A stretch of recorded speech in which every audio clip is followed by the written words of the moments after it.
Hello, everyone. It is Friday, December 22nd, and this is Ariel and Ned's Daily Tips that may or may not help you. That's Ned Donovan. Hello, that's Ariel Nissenblatt. That's right. And Ned, you have a tip for us today. I do. Today we're talking iOS home screens. This may apply to Android, but I don't have one, so I don't know. I don't We can't know. be sure. We cannot be sure. But the tip is this. Stop having a button for every single app on your phone in an ever-increasing swipe of pages.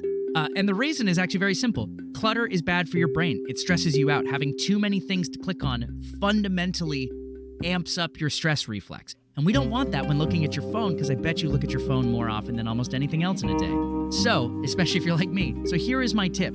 On your home screen, utilize widgets and use the search function or the app library. What do I mean by that? Delete your apps from your home screen unless it is something you need absolutely multiple times a day.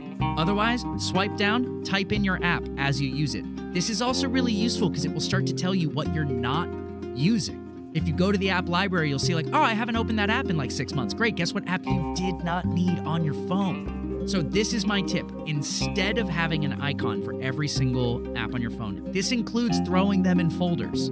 Delete them from your home screen, use the app library, which is all the way to the right, which if you delete those multiple pages is just one quick swipe away, or swipe down and type in the app you're looking for. It will make your home screen much less cluttered. It will make you much happier. That is the tip of the day. And it'll make you much less cluttered. And that's what we want for you. We want you to be less cluttered. Especially as we head into this new year. It is almost the new year, that's right. It is almost time. But not quite yet. We still have another week in this year, tips and we're going to for see you back on Monday. Happy weekend, everybody. Happy weekend.